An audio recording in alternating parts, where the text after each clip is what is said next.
আজকে পথের পাঁচালীর 13 এবং 14 নম্বর পরিচ্ছেদ হবে। আর আরেকটা ক্লাস হবে। সেই আরেকটা ক্লাসে আমাদের সেকেন্ড ইউনিট টেস্টের সিলেবাসটা কমপ্লিট হবে।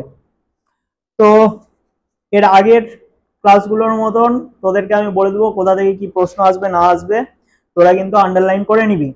আর কিছু মানে যদি লিখতে হয় লিখে নিবি নিজেদের মতন করে, হ্যাঁ বলে দিব। ফার্স্টে রিমাইন্ড করে নি যে কি ঘটনা ঘটেছিল। আমাদের গল্পের প্রধান চরিত্র অপু।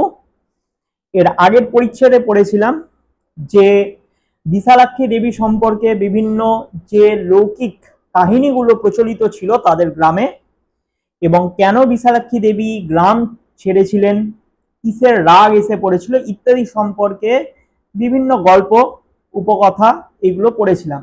এর পাশাপাশি আমরা জেনেছিলাম যে যেহেতু অপুর পরিবার সম্পূর্ণরূপে দরিদ্র পরিবার, তাই তাদের পরিবারে কি হয়েছে, হঠাৎ করে খুব সুন্দর সুস্বাদু রান্না হয়েছে, যেই রান্নাটাকে অপু এবং দিদির কাছে বেশ অমৃত বলে মনে হয়েছে, এবং মাংসের সাথে সেই রান্নাটা কিন্তু তুলনা করেছে তারা। ঠিক আছে, যে রান্নাটা কিসের রান্না ছিল?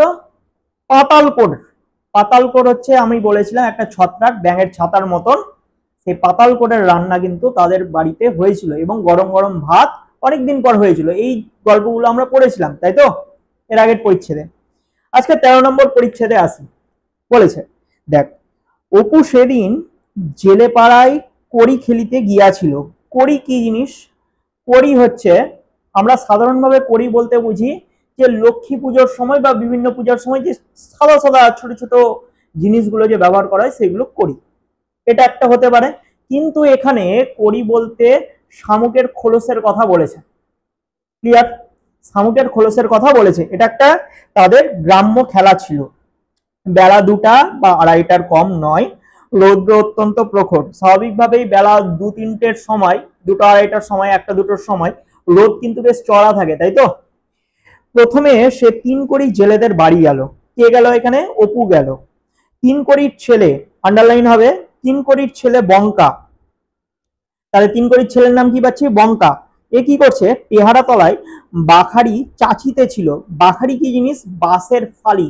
বাঁশগুলো দা দিয়ে টুকরো টুকরো করে তার ওই ছালগুলো ছাড়ানো হয় না, একটা সমান করা হয় না, ওটাই বলা হয়ে থাকে বাখারি। ওইগুলো দিয়ে কিন্তু আগেকার দিনে বেড়া টেড়া তৈরি করতো। ওকে। অপু বলিল, এই কড়ি খেলবি? খেলিবার ইচ্ছা থাকিলেও বঙ্কা বলিল তাহাকে এখনই নৌকোয় যাইতে হইবে, খেলা করিতে গেলে বাবা বকিবে। সেখান হইতে সে গেল রামচরণ জেলের বাড়ি।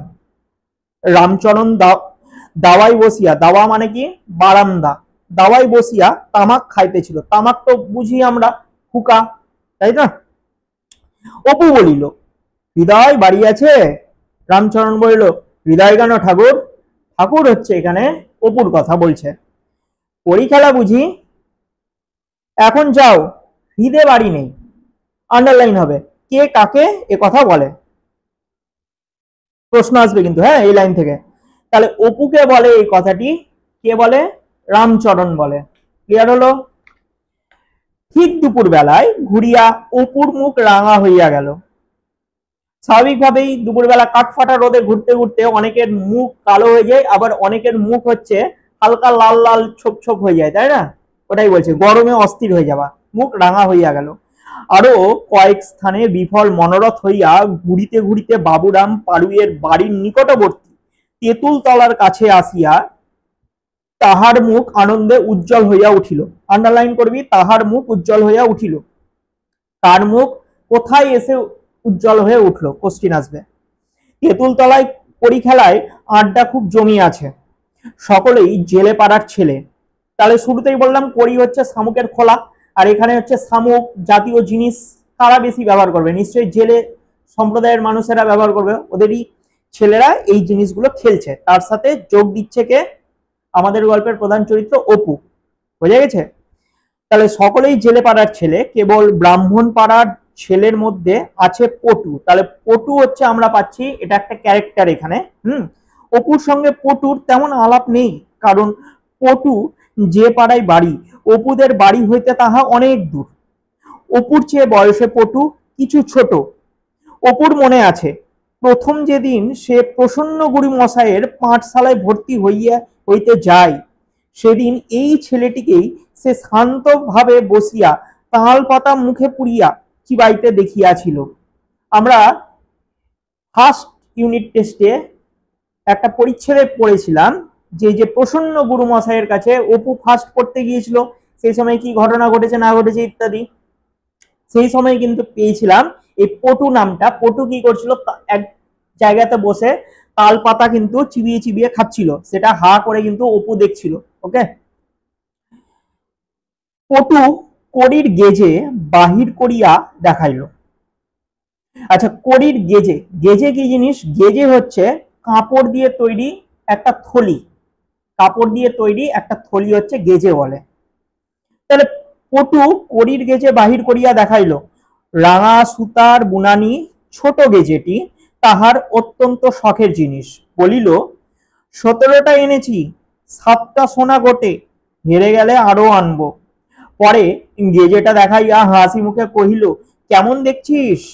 গেজেটায় 1 পণ কড়ি ধরে, মানে ওই পটু কি করেছে, খেলতে এসছে তো, তাই গেজে মানে তার যে থলি, সেই থলির মধ্যে একদম কড়ি ভর্তি করে নিয়ে এসছে। এবার অপুকে দেখাচ্ছে, আমার কাছে প্রচুর কড়ি রয়েছে, এটাই বলছে। খেলা আরম্ভ হইল। কোন খেলা আরম্ভ হলো? কড়ি খেলা আরম্ভ হলো। ওকে, প্রথমটা পটু হারিতেছিল, পরে জিতিতে শুরু করিল। যা হয়, খেলার দিকে কোনো খেলোয়াড় বা কেউ হাঁটতে শুরু করলো, পরের দিকে দেখা গেল তার ভাগ্য যদি ভালো থাকে তাহলে জিততে শুরু করে, তাই না? এক্ষেত্রে কিন্তু পটুও সেরকমই ঘটনা ঘটছে পটুর সাথে। কয়েকদিন মাত্র আগে পটু আবিষ্কার করিয়াছে যে কড়ি খেলায় তাহার হাতের লক্ষ্য অব্যর্থ হইয়া উঠিয়াছে। অর্থাৎ কড়ি খেলার সময় বা গ্রামের দিকে যদি যাওয়া যায়, দেখবি ওরা এই শামুকের খোলা নিয়ে তো খেলে না, বরং গুলি খেলে। গুলি হচ্ছে যে কাচের বলগুলো যে হয় গুলি, ওইগুলো দিয়ে। ওই গুলি খেলার সময় কি হয়, সামনের দিকের গুলিগুলোতে না তাক করে, বুঝলি? তো ওই রকম টাইপেরই খেলা, গুলি খেলার মতনই খেলা, এখানে হচ্ছে তাক করা। তো ওই যে তাক যে করছে, একটা গুলিকে আরেকটা গুলি দিয়ে যে মারছে, তো এটাই বলছে যে লক্ষ্য অব্যর্থ হইয়া উঠিয়াছে। সেই জন্য সে দিগ্বিজয়ের উচ্চাশায় প্রলুব্ধ হইয়া এতদূর আসিয়াছিল, মানে সে জিতবে খেলাতে, সেটার লোভে এতদূর এসেছে পটু। খেলার নিয়ম অনুসারে পটু উপর হইতে টুক করিয়া বড় করি দিয়া তাক ঠিক করিয়া মারিতেই যেমন একটা কড়ি বো করিয়া ঘুরিতে ঘুরিতে ঘর হইতে বাহির হইয়া যায়, অমনি পটুর মুখ অসীম আহ্লাদে উজ্জ্বল হইয়া ওঠে। আহ্লাদে মানে আনন্দে। পরে সে জিতিয়া পাওয়া কড়িগুলো তুলিয়া গেজের মধ্যে পুরিয়া লোভে ও আনন্দে বারবার গেজেটি দিকে চাইয়া দেখে সেটি ভর্তি হইতে আর কত বাকি। তার মানে কি বুঝলাম? খেলার নিয়ম অনুসারে যদি দেখা যায় যে কড়ি খেলায় কেউ যদি জিতছে, তাহলে বিরোধী পক্ষ কি করবে, তাকে আরো কয়েকটা কড়ি প্রদান করবে। এইভাবে তার থলিতে, পটুর থলিতে যা কড়ি ছিল তার তুলনায় আরেকটু কড়ি বাড়তে শুরু করলো, যেহেতু জিতছে তাই অন্যান্য জন হচ্ছে কড়ি তাকে দিচ্ছে। ঠিক আছে, এরকম ঘটনা। কয়েকজন জেলের ছেলে কি পরামর্শ করিল, একজন পটুকে বলিল, আর 1 হাত তফাৎ থেকে তোমায় মারতে হবে ঠাকুর, তোমার হাতে টিপ বেশি। অর্থাৎ ওই যে বললাম, আমার হাতে একটা গুলি রয়েছে, সামনে একটা গুলি রয়েছে, সেই গুলিটাকে তাক করব, ওটাই বলছে হচ্ছে টিপ করা।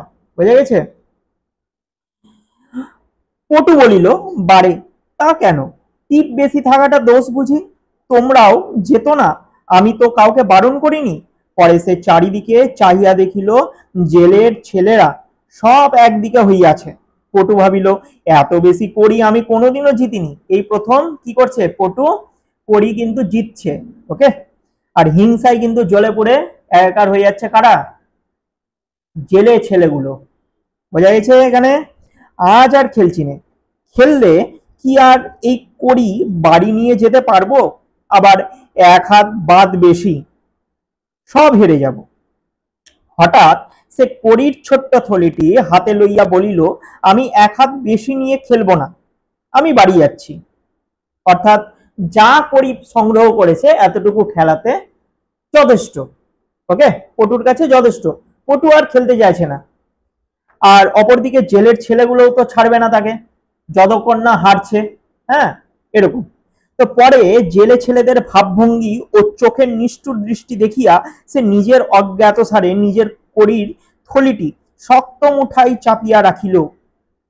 একজন আগাইয়া আসিয়া বলিল, তাহা হবে না ঠাকুর, কড়ি জিতে পালাবে বুঝি। সঙ্গে সঙ্গে সে হঠাৎ পটুর থলি শুদ্ধ হাতটা চাপিয়া ধরিল, পটু ছাড়াইয়া লইতে গেল, কিন্তু জোরে পারিল না। বিষণ্ণ মুখে বলিল, বারে ছেড়ে দাও না আমার হাত। তার মানে কি, ওই যে একটু আগে বললাম যে জেলের ছেলেরা কিন্তু পটুকে ছাড়ছে না, পটু যতক্ষণ না হারছে। কারণ পটু একবার যদি হেরে যায় তাহলে কড়িগুলো তাদের হয়ে যাবে, তাই না? ওই জন্য তাই তাদের মধ্যে কি হলো, ধস্তাধস্তি শুরু হলো। পিছন হইতে কে একজন তাহাকে ঠেলা মারিল, সে পড়িয়া গেল বটে, কিন্তু কড়ির থলি ছাড়ল না। তার মানে হচ্ছে পটু কিন্তু কোনো মতেই কড়ির থলিটা কিন্তু ছাড়তে যাচ্ছে না, সে আঁকড়ে ধরে রয়েছে। সে বুঝিয়াছে এইটি কারিবার জন্য ইহাদের চেষ্টা।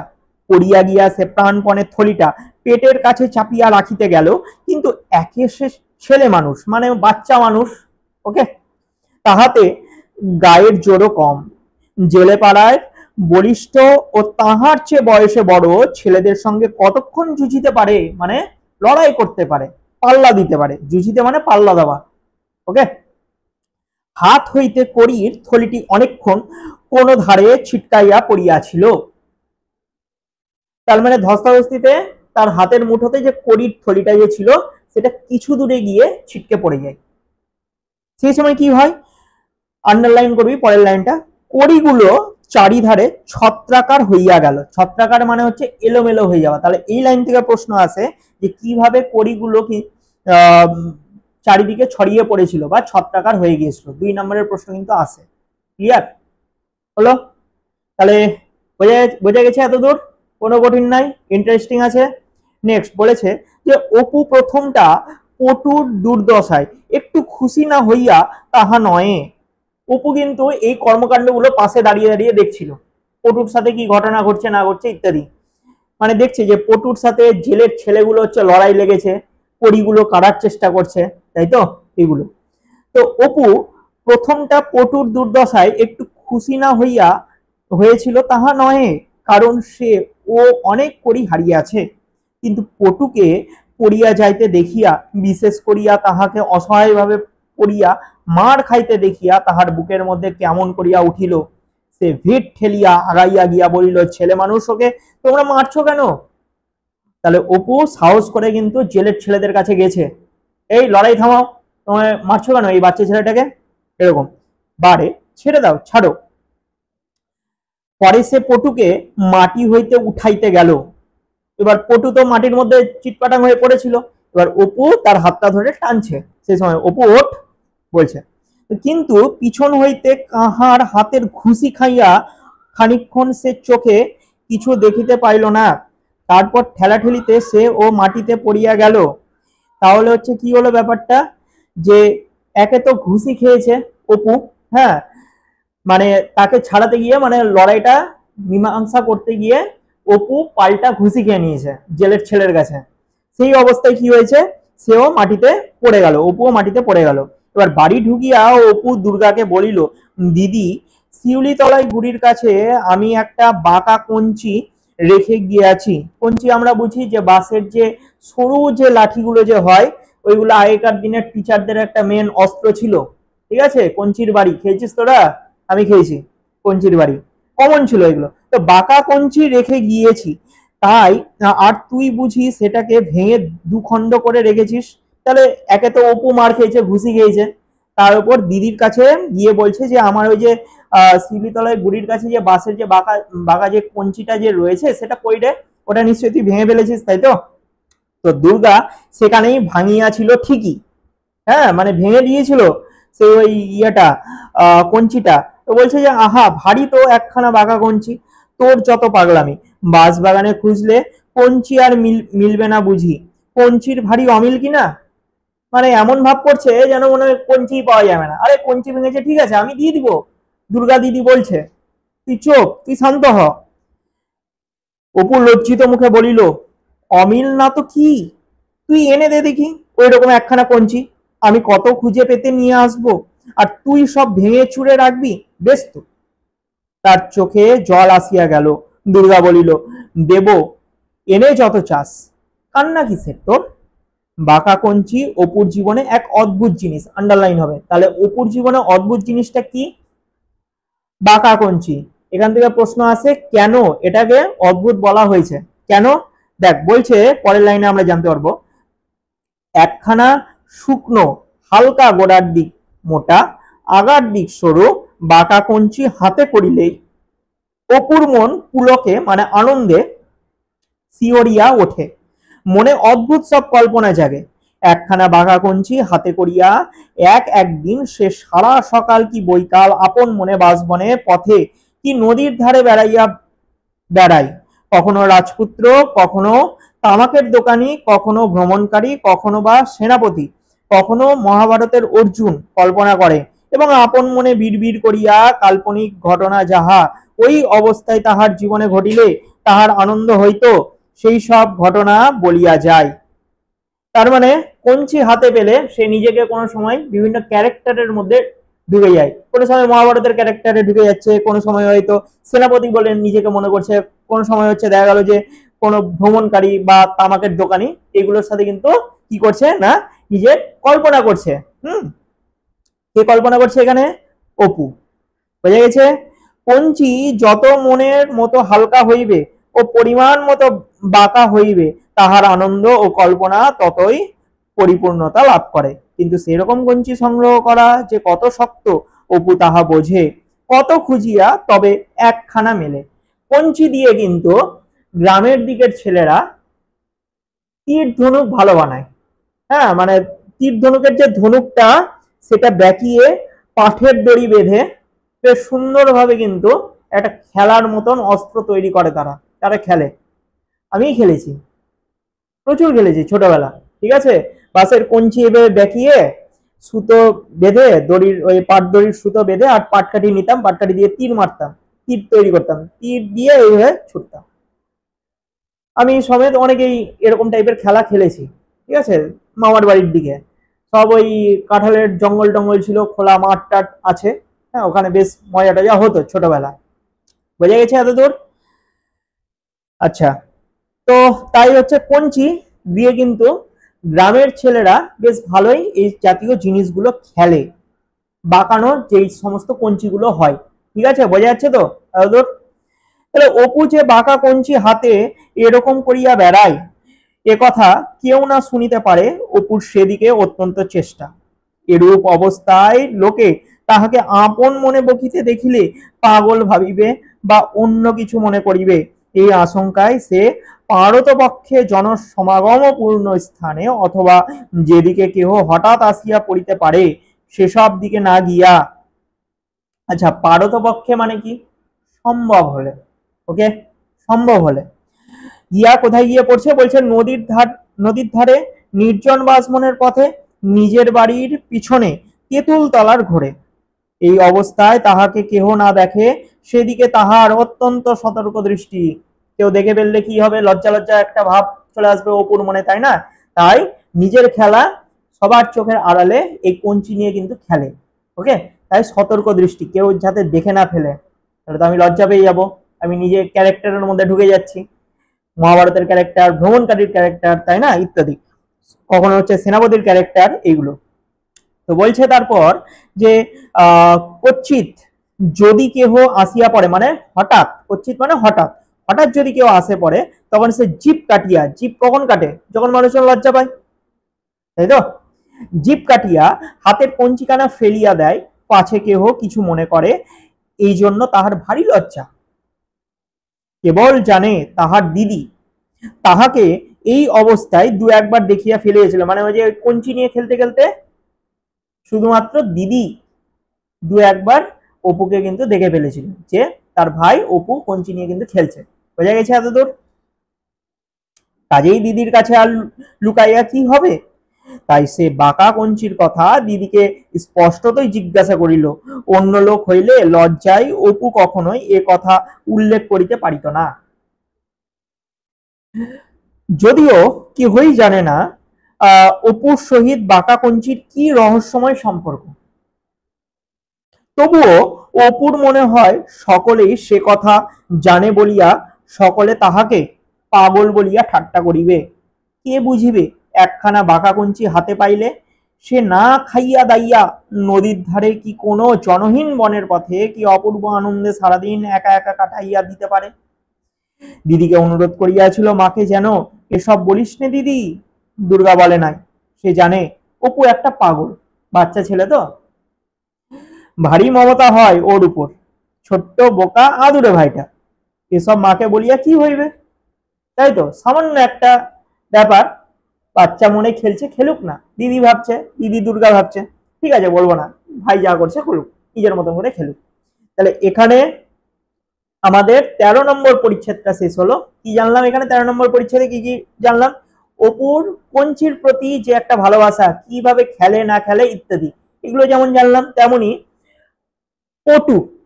পটুকে যখন জেলের ছেলেরা ঘিরে ধরেছিল, তাকে যখন মেরেছিল, তখন সহৃদয়তার পরিচয় দিয়ে অপু কি করেছিল, তাদের লড়াইটা থামিয়েছিল।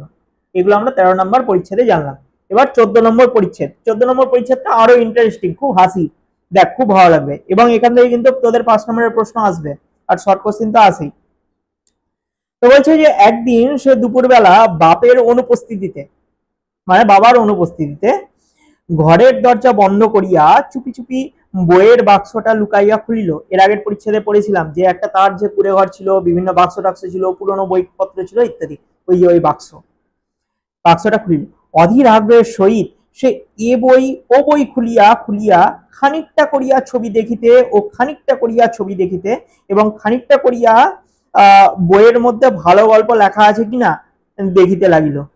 যা হয় ছোটবেলা আমরা প্রত্যেকেই করেছি, যে কোনো একটা বই যদি হাতের কাছে পেতাম, পড়ি বা না পড়ি, পৃষ্ঠা উল্টে উল্টে উল্টে উল্টে যেতাম, বা পৃষ্ঠার মধ্যে লেখাগুলো না পড়লেও ছবিগুলোর দিকে কিন্তু বেশ আমাদের আকর্ষণ ছিল, ছবিটা কি আছে দেখি তো, তাই না, এরকম। তো অপুও কি করছে, বইয়ের পৃষ্ঠাগুলো উল্টে উল্টে যাচ্ছে আর ছবিগুলো হচ্ছে দেখতে শুরু করছে। এরপর বলেছে একখানা বইয়ের মলাট খুলিয়া দেখিল নাম লেখা আছে সর্বদর্শন সংগ্রহ, আন্ডারলাইন হবে। তাহলে হচ্ছে অপু কোন বইটা খুঁজে পেয়েছিল? সর্বদর্শন সংগ্রহ নামে বই। ইহার অর্থ কি? বইখানা কোন বিষয়ে তাহা সে বিন্দু বিসর্গও বুঝিল না, মানে কি উদ্দেশ্যে লেখা রয়েছে, কি কোন সাবজেক্টের বই, সেগুলো কিন্তু কিছু বুঝতে পারলো না, জাস্ট একটা বই খুঁজে পেল এই নামে। বইখানা খুলিতেই একখানা কাগজ কাঁটা পোকা নিঃশব্দে বিবর্ণ মার্বেল কাগজের নিচে হইতে বাহির হইয়া ঊর্ধ্বশ্বাসে যে দিকে দু চোখ যায় দৌড় দিল। তাহলে পুরনো বই খাতাতে কিন্তু পোকামাকড়ের উৎপাত কিন্তু ধরে, তাই না? তো ওইরকমই একটা পোকা কি হলো, সেই বইয়ের কাগজ থেকে বেরিয়ে চলে গেল, বাইরে চলে গেল।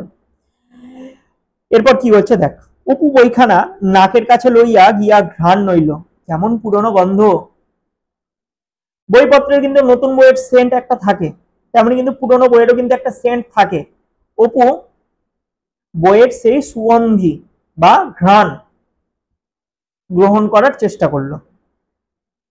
কেমন পুরনো গন্ধ, মেটে রঙের পুরু পুরু পাতাগুলো, এই গন্ধটা তাহার বড় ভালো লাগে।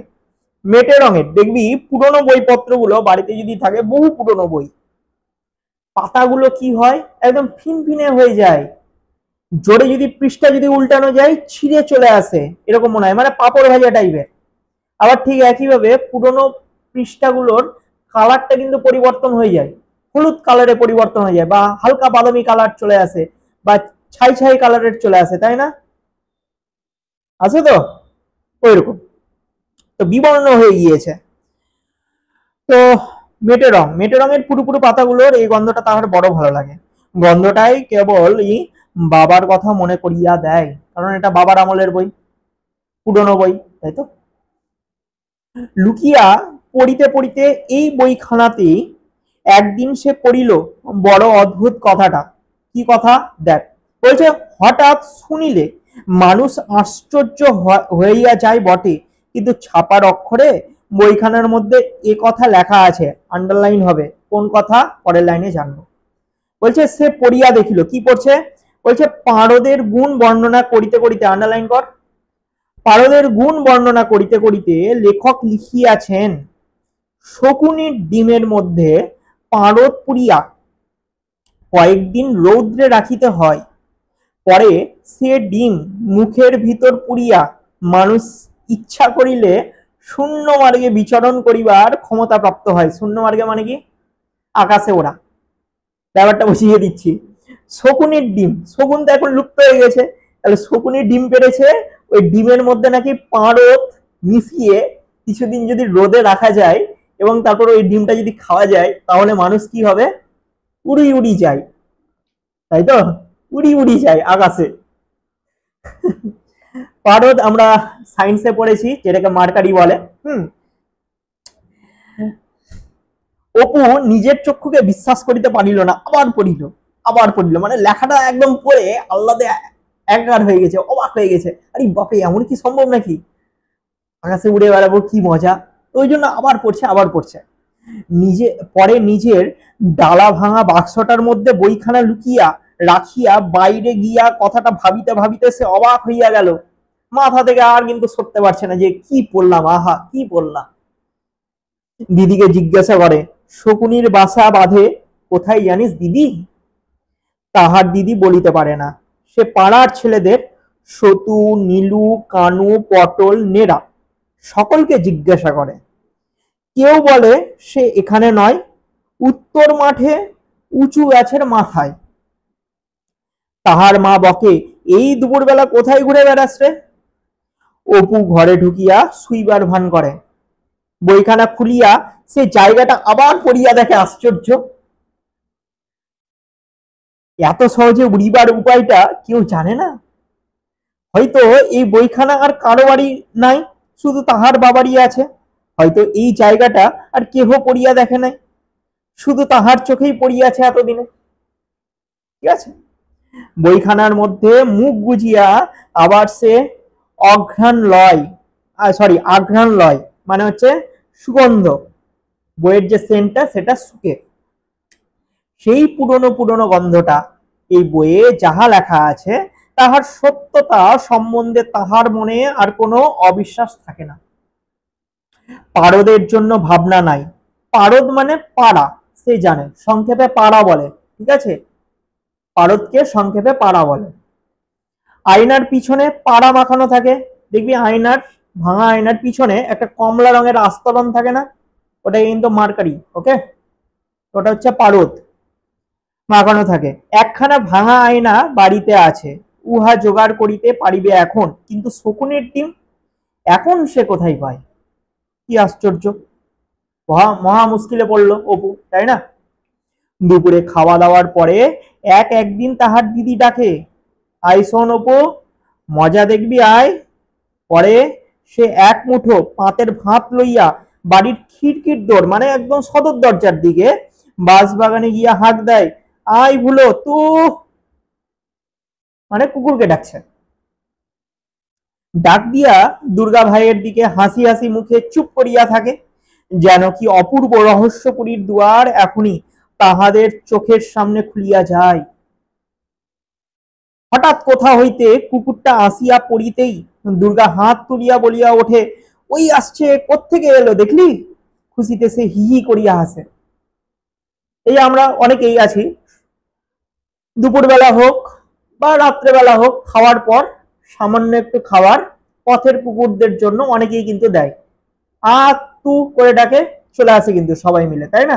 তো অপুও কিন্তু ভর দুপুরে ভুলু নামক এক কুকুরকে ডাকছে খাবার দেওয়ার জন্য। বোঝা গেছে? রোজ রোজ এই কুকুরকে ভাত খাওয়ানোর ব্যাপারে দুর্গার আমোদ হয় ভারী। তুমি হাঁক দেও, কেউ কোথাও নাই, চারিদিকে চুপ। ভাত মাটিতে নামাইয়া দুর্গা চোখ বুঝিয়া থাকে, আশা ও কৌতূহলের ব্যাকুলতায় বুকের মধ্যে ঢিপ ঢিপ করে, মনে মনে ভাবে, আজ ভুলো আসবে না বোধ হয়। দেখি কোত্থেকে আসে, আজ কি আর শুনতে পেয়েছে? হঠাৎ ঘন ঝোপে একটা শব্দ ওঠে। চোখের নিমেষে বন জঙ্গলের লতা পাতা ছিড়িয়া খুঁড়িয়া হাঁপাইতে হাঁপাইতে ভুলো কোথা হইতে নক্ষত্র বেগে আসিয়া হাজির, মানে হচ্ছে দ্রুত বেগে ছুটে হাজির হলো তাদের সামনে। অমনি দুর্গার সমস্ত গা দিয়া একটা কিসের স্রোত বহিয়া যায়, বিস্ময় ও কৌতুকে তাহার মুখ চোখ উজ্জ্বল দেখায়। মনে মনে ভাবে, ঠিক শুনতে পাইতো, আসে কোত্থেকে? আচ্ছা কাল একটু চুপি চুপি ডেকে দেখবো দেখি, তাও শুনতে পাবে। দেখবি যে কুকুরগুলো যদি আশেপাশে না যদি থাকে না, জোরে করে যদি ডাকা যায়, তাহলে মালিকের যে কণ্ঠস্বর, সেই কণ্ঠস্বরটা শুনে তাহলে যেখানেই থাকুক ছুটে কিন্তু খাবারের লোভে চলে আসে ওই একই টাইমে। এটা কুকুরদের স্বভাব, বুঝে গেছে? এই আমোদ উপভোগ করিতে মানে আনন্দ উপভোগ করতে সে মায়ের বকুনি সহ্য করিয়াও রোজ খাইবার সময় নিজে বরং কিছু কম খাইয়া কুকুরের জন্য কিছু ভাত পাতে সঞ্চয় করিয়া রাখে। খাবার অবশিষ্ট অনেকেই রাখে, যারা কুকুর বিড়াল বা গরু পুষে কিনা তারা খাবারের সামান্য একটু অংশ সরিয়ে রাখে পাত থেকে, বুঝে গেছে? অপু কিন্তু দিদির কুকুর ডাকিবার মধ্যে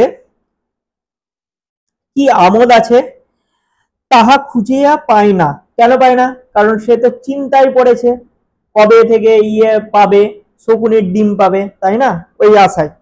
দিদি ওসব মেয়েলি ব্যাপারের মধ্যে সে নাই। মেয়েলি বলতে বোঝায় মেয়ে সম্পর্কিত, বোঝা গেছে? অধীর আগ্রহে ভোজনরত শীর্ণ মানে রোগা কুকুরটার দিকে সে চাইয়াও দেখে না, শুধু শকুনির ডিমের কথা ভাবে। কবে শকুনির ডিম পাবে আর কবে আকাশে উড়ে বেড়াবে অপু, সেই চিন্তা। অবশেষে সন্ধান মিলিল। কিভাবে সন্ধান মিলছে দেখ। হিরু নাপিতের কাঁঠাল তলায় রাখালেরা গরু বাঁধিয়া গৃহস্থের বাড়িতে তেল তামাক আনিতে যায়। আন্ডারলাইন হবে, তাহলে এই লাইন থেকে প্রশ্ন আসতে পারে যে রাখালেরা কোথায় তাদের গরু বেঁধে তেল তামাক আনতে যায়। বোঝা গেছে? এই লাইন থেকে কি প্রশ্ন আসবে? অপু গিয়া তাহাদের পাড়ার রাখালকে বলিল, তোরা কত মাঠে মাঠে বেড়াস, শকুনির বাসা দেখতে পাস?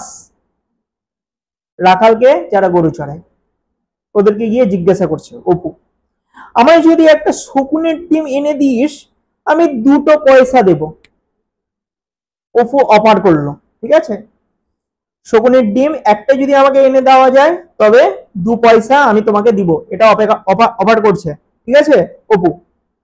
দিন 4 পরেই রাখাল তাহাদের বাড়ির সামনে আসিয়া তাহাকে ডাকিয়া কোমরের থলি হইতে 2 কালো কালো রঙের ছোট ছোট ডিম বাহির করিয়া বলিল, এই দেখো ঠাকুর এনেছি। মানে অপুকে বলছে, ঠাকুর হচ্ছে এখানে অপু। হ্যাঁ, অপুকে বলছে, এই দেখো তোমার জন্য ডিম এনেছি, শকুনির ডিম। এবার তুমি উড়ি উড়ি যাও, উড়ি উড়ি যাও, যেখানে খুশি যাও। তাই তো? অপু তাড়াতাড়ি হাত বাড়িয়া বলিল, দেখি পরে আহ্লাদের সহিত উল্টাইতে উল্টাইতে পাল্টাইতে বলিল, শকুনির ডিম। অবাক হয়ে, ঠিক তো। রাখাল সে সম্বন্ধে ভুরি ভুরি প্রমাণ উত্থাপিত করিল। তখন রাখাল তো বলছে যে জানিস আমি এই দিক থেকে ডিম এনেছি, এত কষ্ট করে ডিম এনেছি, ইত্যাদি বিভিন্ন প্রমাণ দেওয়ার চেষ্টা করছে, মানে বোঝানোর চেষ্টা করছে হ্যাঁ এটাই সত্যিকারের সেই ওই শকুনের ডিম। বুঝে গেছে? এখান থেকে কিন্তু তোদের 5 নম্বরের প্রশ্ন আসবে। হ্যাঁ, যে অপু শকুনির ডিম সংগ্রহ করতে চেয়েছিল কেন এবং তার জন্য সে কি কি করেছিল, অপু কি করেছিল। 5 নম্বরের প্রশ্ন পড়তে হবে, এখান থেকেই আসবে 5 নম্বরের প্রশ্ন, বিভিন্ন স্কুলে কিন্তু আসে। বুঝে গেছে? এরপরে দেখ কি বলছে, ইহা শকুনের ডিম কিনা সে সম্বন্ধে সন্দেহের কোনো কারণ নাই। সে নিজের জীবন বিপন্ন করিয়া, মানে ওই রাখাল বালক বলছে, সে নিজের জীবন বিপন্ন করিয়া কোথাকার কোন উঁচু গাছের মগ ডাল হইতে ইহা সংগ্রহ করিয়া আনিয়াছে। মগ ডাল মানে হচ্ছে উঁচু ডাল, একদম গাছের টপ টপ থেকে শকুনির বাসা রয়েছে, সেটা গল্প দিচ্ছে, সেই বাসা থেকে নাকি শকুনির ডিম 2 সংগ্রহ করে এনেছে। কিন্তু 2 আনার কমে দিবে না, মানে 2 পয়সা অফার করেছিল, এখানে 2 আনা রাখাল বালক বলছে, মানে তার থেকে বেশি একটু দাম বাড়িয়ে বলছে। বুঝা গেছে? পারিশ্রমিক শুনিয়া অপু অন্ধকার দেখিল। অপু তো নিতান্তই ভালো, যে এত টাকা পয়সা কোথায় পাবে, তাই না? তো পারিশ্রমিক শুনিয়া অপু অন্ধকার দেখিল, বলিল 2 পয়সা দেব, আর আমার কড়িগুলো নিবি? সেই কড়ি যার জন্য এর আগের পরিচ্ছেদে একটা ঘুষিও খেয়েছিল, বুঝা গেছে? সব দিয়ে দেব, এক টিনের ঠোঙা করি সব, এই এত বড় বড় সোনা গেটে দেখবি, দেখাবো। রাখালকে সাংসারিক বিষয়ে অপুর অপেক্ষা অনেক হুঁশিয়ার বলিয়া মনে হইল। মানে রাখাল বালক তো বুঝে গেছে যে আমার টাকা পয়সা ছাড়া তো আর কোনো মূল্য নেই জীবনে, টাকা পয়সা ছাড়া তো আমার জীবন চলবে না, তাই এই কড়িগুলো নিয়ে কি করব? এই জন্যই বলছে যে না, আমার টাকা লাগবে। এই জন্যই বলছি যে রাখালকে সাংসারিক বিষয়ে অপুর অপেক্ষা অনেক হুঁশিয়ার বলিয়া মনে হইল। সে নগদ পয়সা ছাড়া কোনো রকমেই রাজি নয়। আমি কাজ করবো, বিনিময়ে টাকা পয়সা নিব, ব্যাস, এ পরিষ্কার কথা রাখাল বালকের। অনেক দর দস্তুরের পর, মানে দরদামের পর, দর কষাকষির পর আসিয়া 4 পয়সাই দাঁড়াইলো। ফার্স্টে 2 পয়সা বলেছিল দিবে, কিন্তু 4 পয়সাতে দাঁড়ালো দর কষাকষি করে। অপু দিদির কাছে চাইয়া চিন্তিয়া 2 পয়সা জোগাড় করিয়া তাহাকে চুকাইয়া দিয়া ডিম 2 লইল। তাহা ছাড়া রাখাল কিছু করিও রইল। এই কড়িগুলো অপুর প্রাণ, অর্ধেক রাজত্ব ও রাজকন্যার বিনিময়েও সে এই কড়ি কখনো হাতছাড়া করিত না অন্য সময়। তার মানে বোঝা গেল অপুর খেলার এই জিনিসগুলো কিন্তু, কড়িগুলো কিন্তু বেশ অপুর কাছে দামি। কিন্তু আকাশে উড়িবার আমাদের কাছে কি আর বেগুন বিচি খেলা, মানে সামান্যতম এই খেলা, সামান্য তুচ্ছ জিনিস এইগুলো। ডিমটা হাতে করিয়া তাহার মনটা যেন ফু দেওয়ার রাবারের বেলুনের মতো হালকা হইয়া ফুলিয়া উঠিল। সঙ্গে সঙ্গে যেন একটা সন্দেহের ছায়া তাহার মনে আসিয়া পৌঁছিল। এটুকু এতক্ষণ ছিল না। ডিম হাতে পাওয়ার পর হইতে যেন কোথা হইতে ওটুকু দেখা দিল খুব অস্পষ্ট। সন্ধ্যার আগে আপন মনে ন্যাড়াদের জাম গাছের কাঁটা গুড়ির উপর বসিয়া সে ভাবিতে লাগিল, সত্যি সত্যি উড়া যাইবে তো? সে উড়িয়া কোথায় যাইবে? মামার বাড়ির দেশে, বাবা যেখানে আছে সেখানে, নাকি নদীর ওপারে শালিক পাখি ময়না পাখির মতো ওই আকাশের গায়ে তারাটা যেখানে উঠিয়াছে? ভেবে আর পাচ্ছে না ঠিক কোন জায়গাটা সে উড়ে যাবে, বুঝা গেছে? সেই দিনই কি তাহার পরদিন সন্ধ্যার একটু আগে দুর্গা সলিতার জন্য ছেঁড়া ন্যাকড়া খুঁজিতেছিল। সলিতা মিন্স, সলিতা মানে সলতা, ওকে? প্রদীপের যে সলতা হয় সেই সলতার জন্য ছেঁড়া ন্যাকড়া খুঁজছিল। তাকে হাড়ি কলসির পাশে গোজা সলিতা পাকাইবার ছেঁড়া খোড়া কাপড়ের টুকরা তাল হাতড়াইতে হাতড়াইতে কি যেন ঠক করিয়া তাহার পিছন হইতে গড়াইয়া মেঝের উপর পড়িয়া গেল। ঘরের ভিতর অন্ধকার, ভালো দেখা যায় না। দুর্গা মেঝে হইতে উঠিয়া লইয়া বাহিরে আসিয়া বলিল, ওমা, কিসের 2 বড় বড় ডিম এখানে? এ পড়ে একেবারে গুঁড়ো হয়ে গিয়েছে। দেখেছো কি পাখি ডিম পেড়েছে ঘরের মধ্যে মা? তাহলে তো জানে না যে এই কাণ্ড করে বসেছে তার ভাই। তাহার পর কি ঘটিল সে কথা না তোলাই ভালো। অপু সেদিন রাতে খাইলই না, কান্না হই হই কাণ্ড।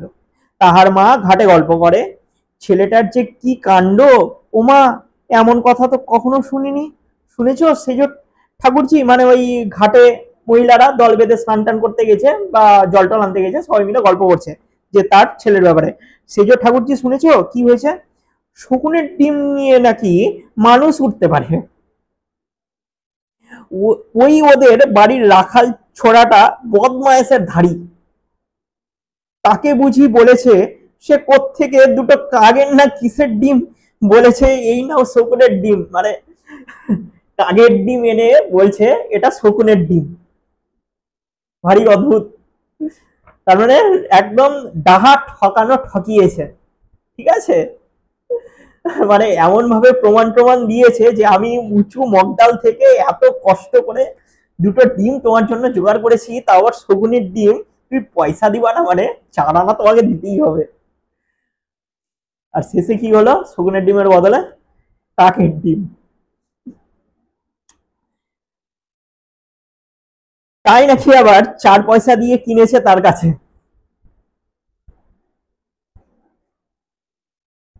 ছেলেটা যে কি বোকা, সে আর তোমায় কাছে কি বলবো সেজ ঠাকুরজি, কি করি যে এ ছেলে নিয়ে আমি। কিন্তু বেচারি সর্বজয়া কি করিয়া জানিবে, সকলেই তো কিছু সর্বদর্শন সংগ্রহে পড়ে নাই, বা সকলেই ওই পাঁড়দের গুণ জানে না। আকাশে তাহা হইলে তো সকলেই উড়িত। এতদূর আজকে থাক। 13 এবং 14 নম্বর পরিচ্ছেদ এখানে শেষ হলো। বেশ ভালো, 14 নম্বর পরিচ্ছেদটা বেশ হাসির মজার, তাই না?